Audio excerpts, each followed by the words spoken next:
Hey guys, welcome back. This is Gulf Coast Gearheads here with Josh, your host, and Jacob, your Jacob. other host. Yep, there he is. And today we're going to go over exactly how to purchase a car at the dealership.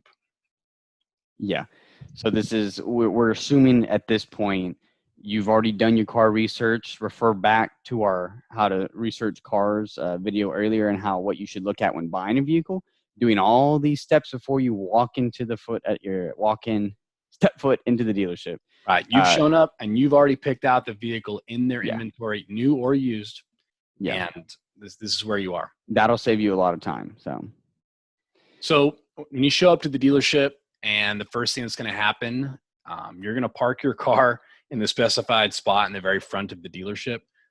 This is a moment where, like we've talked about prior, you really want to take notice of where the salespeople are.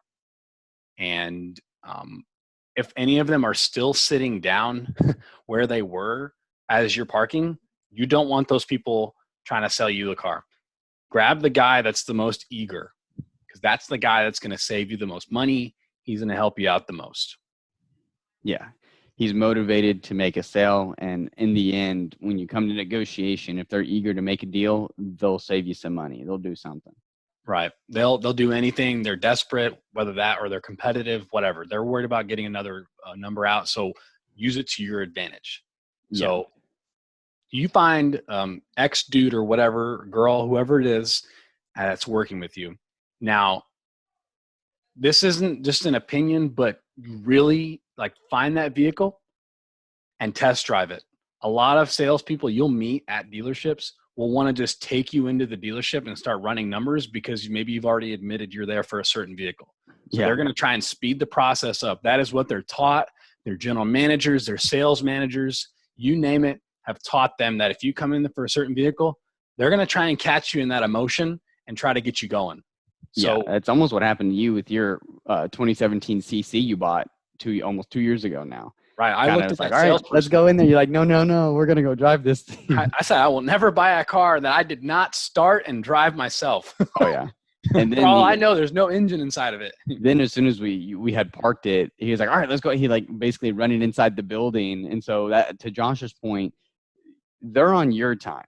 Okay. Don't feel rushed into something you don't want to buy or you're not sure about, because this is a big purchase. And what you don't want to do is feel like you were rushed, get home, have the buyer's remorse and be like, man, I really did not want to buy this vehicle. I just wanted to go check it out at least and then decide. So take your time with it.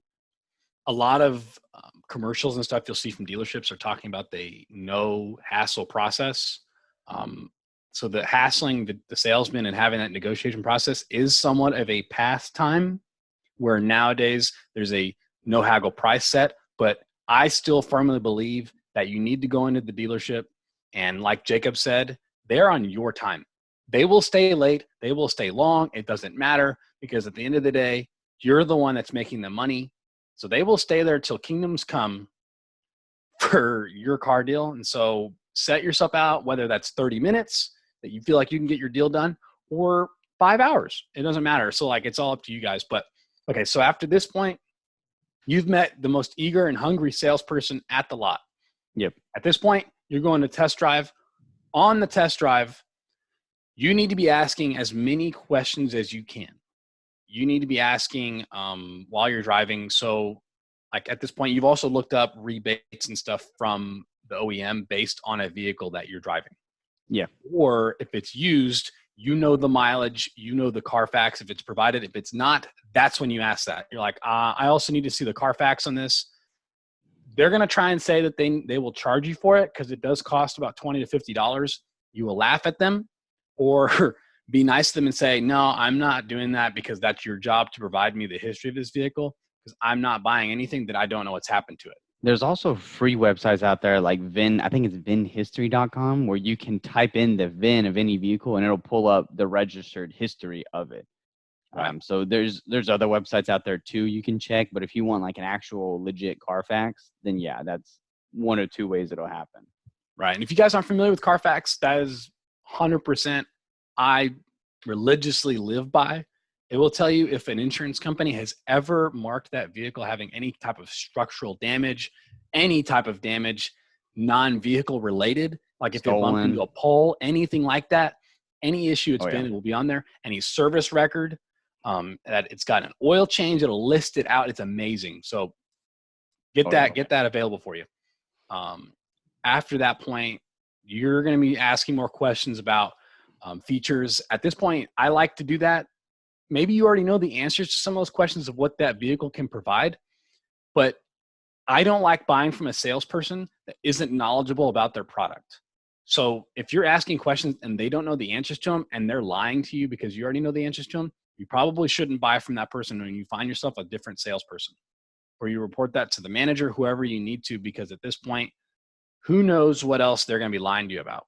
And that may be a little extreme for some people, but like at the end of the day, if the majority of people in the United States in this market are financing their vehicles, and there's a lot of shady stuff that can go on during that time period. So be serious about it. Find yourself someone that's honest.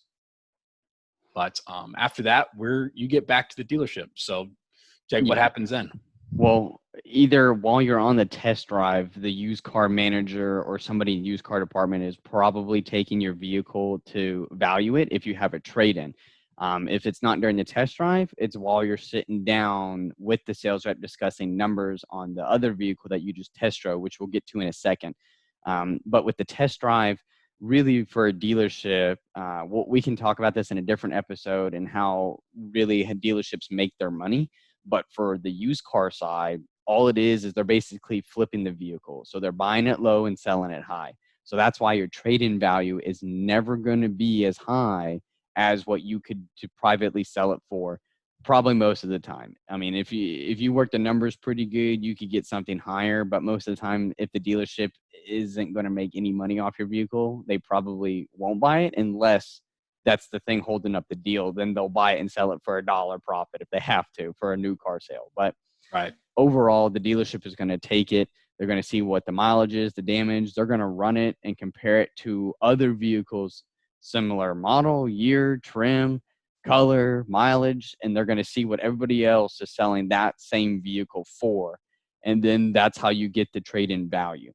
Almost always the trade-in value is going to be super low the first time you see it. And one thing you should do, which is something that I did when I bought my F-150 and when Josh bought his CC, is we looked up our current vehicle's value on Kelley Blue Book.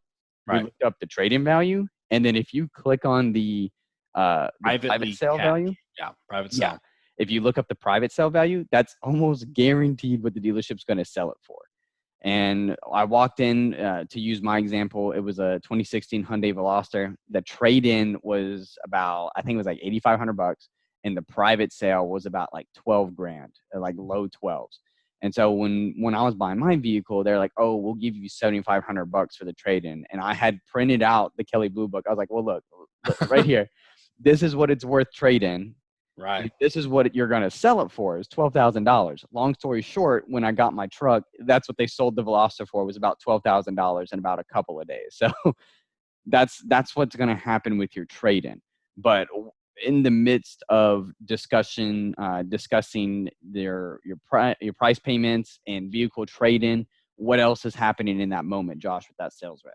So you've already test drove. You've got your questions answered. They're valuing your vehicle. You're sitting in the salesperson's office at this moment. While you're talking numbers, and they come back with your trade value, like Jacob said, maybe they undercut you. You already know your value. Yeah. You immediately ask for what you think your vehicle is worth, and you stand by it. You put your fist down and you own it. Whether you have to be mean, whatever, you just be proud of your vehicle.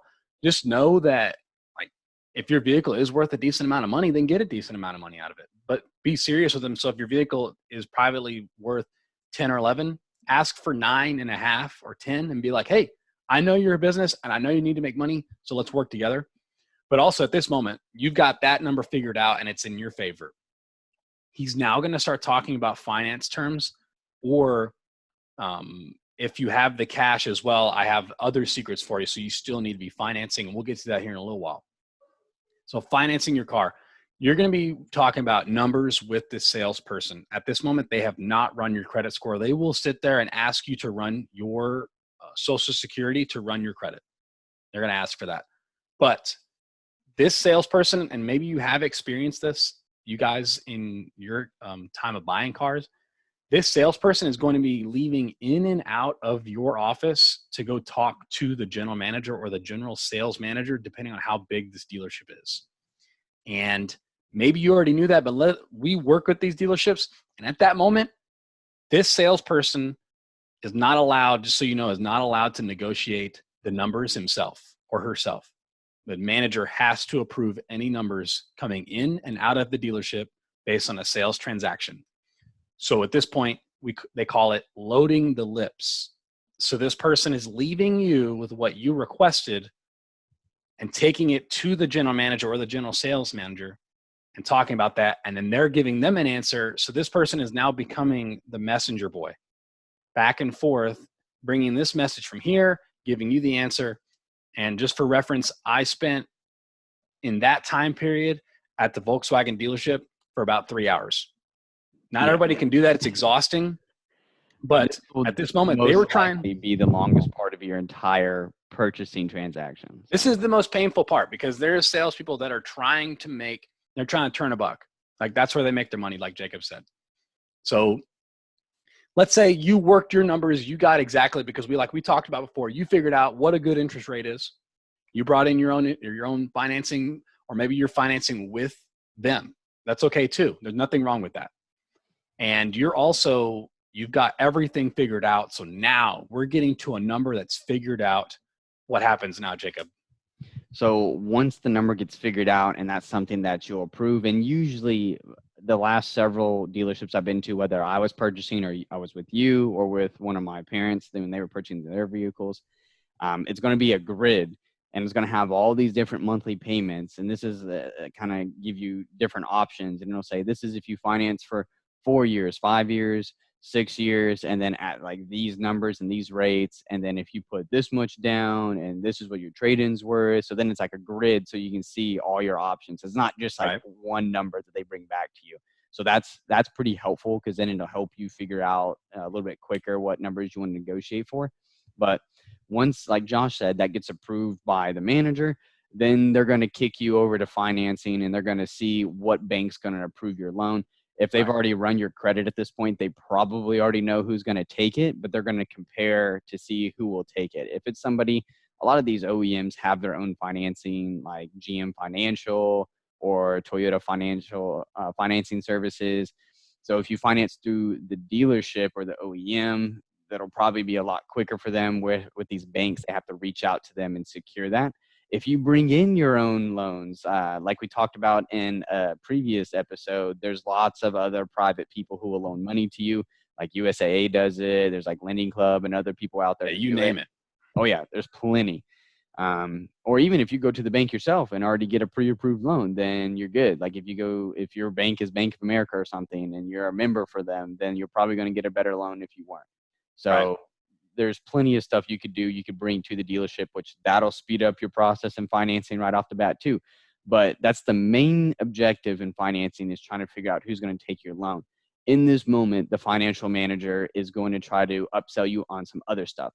Some of it's kind of useful. Some of it's really not that useful. We've talked about it in a previous episode, stuff like the wheel insurance that they offered you for your CC, Josh. So if he were to scuff up his rims, it's like an extra $10 or $12 a month, then he could get a new set of wheels. It was basically like wheel insurance. There's the gap insurance, which we talked about in previous episodes. We'll link that one if you need another explanation of that. Also stuff like extended warranties, accessories, all kinds of stuff. And they're going to upsell, like Jacob said. This is, believe it or not, I'm going to ruin this stereotype for you guys. You think they make money at the dealership because of selling cars? They make all the money at this dealership either in the service drive by upselling you on different services that you probably do need to get. But this is number one, where they make the most profit outside of giving you a transmission or whatever in the service drive. They're making, because once you've already, let's say you agreed for a $305 a month, $305 a month payment for your term. This finance manager could get you up to $400 a month in a matter of no time, because he can make it sound great. So let's say you're buying a brand new Hyundai Elantra. So we know that Hyundai comes with a 10-year, 100,000-mile warranty. You're getting that. So this finance manager may sit there and say, how would you like that vehicle covered for 150,000 miles in the next 20 years? So he can sell you that additional service package. It's going to drive your finance payment up about $2,500 to $3,000. And when he runs that across the entire amount of the loan, you're talking about increasing your payment by about $20 to $30. So there's that weird number. You're like, wait, I thought I agreed on a 305. Well, now you're at 335, 325, wherever you're at. And then you agreed for wheels, for wheel coverage. So that's like $7 to $10. So now we're pushing up to 350. Like, this is stuff that you guys got to keep in mind and know what's going on. So know what you're trying to cover. Maybe you do a lot of parallel parking and you want to cover your wheels. Like, that's something that's up to you guys. It's subjective, but just know these things when you're going in there. That guy's job, and he gets paid based on the profit made based on each package that he sells. Yeah. And he Salespeople can sell also cars. be one of the highest paid, if not the highest paid employee at the dealership, because if he's successful and upsells you on stuff, like we said, some of it's necessary.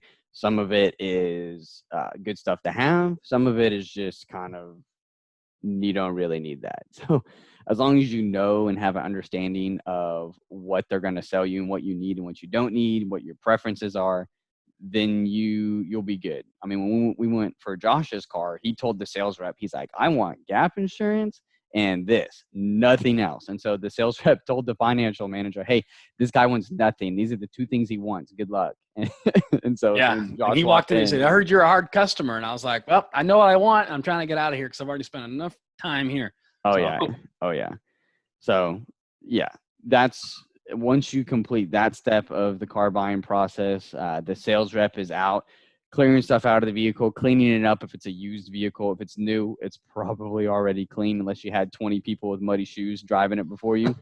But it's a rainy day. Yeah, rainy day. But the sales rep is what we call prepping the vehicle. So they're getting it ready to depart and for you to take it on its way. Right. Once you leave the finance, it depends one of two ways. When I bought my truck, I made my down payment in the finance office. I know you made yours at a different desk in the dealership, correct? Right. So, yeah, it was a little weird. So either way, you're going to make your down payment at that moment. Well, actually, you didn't even make your down payment. You left the dealership without making it, and you had to make it over the phone. That was just a straight mess. But one thing before we leave this finance office, for you people out there that do buy with cash, I will stress to you guys, take the financing that they're going to offer from the manufacturer. You're like, what? That doesn't make any sense. I'm like, let me tell you something. Some of those rebates that are put on these vehicles are only available if you finance through GM. So, or Ford, you name it, name the brand and it's there. Yeah. So that 0% financing, whatever it is, take it. Because in 6 months' time or 8 months' time, you're also going to build your line of credit and then just pay off the vehicle at that moment. Two birds, one stone. Two things. Your credit score is going to go up because you paid off the car, as well as having a very serious line of credit. And because you took the rebates for financing, you have now saved, depending on the car, between $2,000 to like $6,000 of cash you would have dumped right there because you didn't know. Well, I even have a Buick GMC dealership where they'll do stuff. It's like 10, 12, 14,000 off MSRP if you finance through GM Financial. So it could be even more than that. It just depends on what month it is and what they're offering. So like Josh said, if you want to pay in cash, like that's fine. Take the manufacturer financing and save that extra 5-10 grand and then pay the loan off like a couple months later if that's what you want to do, because then it saves you thousands of dollars. Yeah, you'll look like the smarter person, and I know that creates some cognitive dissonance for some of you guys, your folks out there that are like, I only pay with cash, follow the Dave Ramsey way. But we're over here telling you, this is cash. You can still pay straight cash, like Randy Moss says, straight cash, homie. But we're talking about, we're going to save you some more money. That's just something that just doesn't get talked about enough. Yeah. But once you get that as well, this is where they're going to make ready your vehicle, an internal RO that's happening in the service drive. And then they bring your vehicle up. At this point, you have pissed off the salesperson. He's going to deliver your car. He's ready to get rid of you. Yeah, he's ready to get ready. And so then you're going to take your car and off you go. Make sure you have everything that you agreed on in the finance office and or with the salesperson prior to making it into the finance office. That Yeah. is huge. There's a lot of people that may sign on paper that they're going to get weather mats, and there's no weather mats. Like I don't have any direct stories, but I just know that these dealerships are going to squeeze you for everything you've got. Maybe you weren't paying attention. So like keep your head on a swivel. Everybody's trying to make a buck out there, but we're just trying to help you guys out and educate you guys on what could possibly happen. So make sure everything's there that you agreed on. That's what matters. Yeah. So then after that point, you just enjoy your vehicle for however long you have it after that. And just know you got your best deal. Oh, yeah.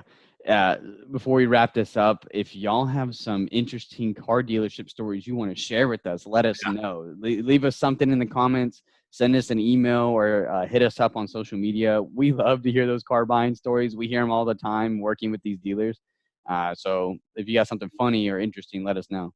Right, definitely. And hey, guys, go ahead. And if you haven't already, go ahead and hit that subscribe button down below our video. Leave the comments like Jacob said. And this is Gulf Coast Gearheads signing off right here for you guys. Later, y'all.